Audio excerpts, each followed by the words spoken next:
Most of you will be familiar with this little gadget, the MRC1, or if you prefer the full name, the Sony HVR MRC1K. It can record video from any DV camera with a Firewire port and completely bypasses the tape deck. It's a great little device, but it needs its own battery and mounting it on a camera often looks silly.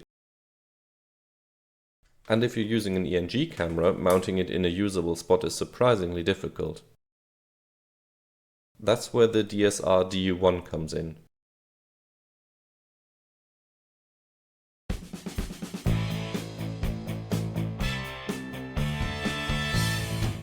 The DSR-DU1 is a not-so-small hard drive recorder for DV and DVCAM cameras. It came out in early 2003 and sports a 40GB 2.5-inch laptop hard drive, which gets you just over 3 hours of footage.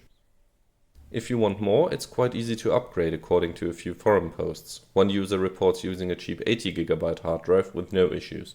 The recorder itself is just this unit, and it comes with two caddies, one for battery-powered use and one for big cameras. The battery-powered caddy takes normal NPF batteries. I mainly use it when connecting the device to my computer to transfer footage. The caddy for shoulder mount cameras attaches to the V-mount plate where the battery normally goes, and the battery then goes on the other side. This way the battery powers both the camera and the recorder. Using the DU1 is quite simple. It listens for a record trigger on the Firewire connection and will start and stop accordingly. However, since most cameras only send this trigger when the tape is running, you can only record in parallel with the tape in the deck.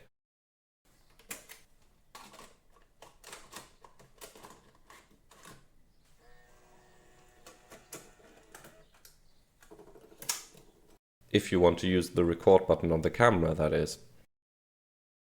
Since any DV camera will continuously output a video stream over Firewire regardless of the record trigger though, you can also use the record button on the DU1 itself, but this is rather inconvenient.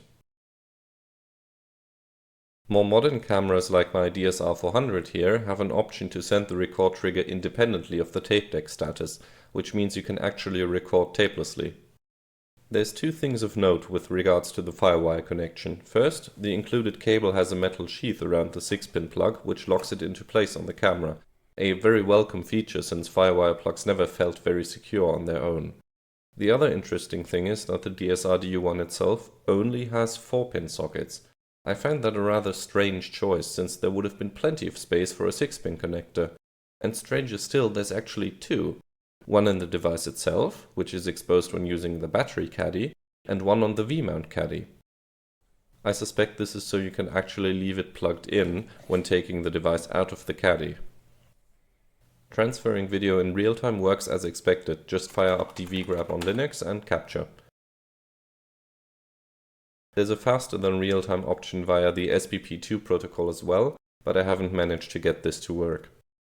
The DSR-DU1 does have a few neat features accessible via its menu. One of them is the ability to do interval recording, that is, time lapses directly in camera, or in recorder, I suppose. My DSR-400 can do this on tape too, but older cameras couldn't, so it's a very handy feature to have.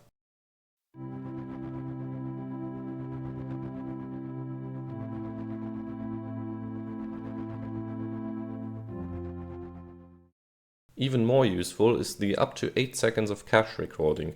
If activated, the DSR-DU1 permanently records the last 8 seconds into a ring buffer, and once you press record, it writes that to disk and starts recording normally. This is great for events where you don't know the exact timing. Instead of ending up with lots of useless footage waiting for something to happen, you can simply turn the camera on, wait, and press record once that something happens.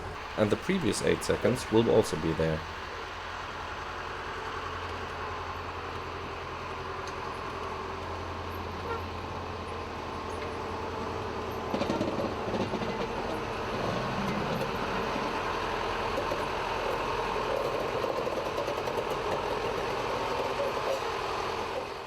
These are sadly quite rare, but I managed to get lucky on eBay. The usability and reliability is great though, plus it helps with balancing the camera when using smaller batteries. Overall, it's an excellent addition to any Firewire-equipped ENG camera. I can even run it on my much more modern PMW 350 to get DVCAM recording. And that's all for today. I hope you enjoyed watching this video as much as I enjoyed making it.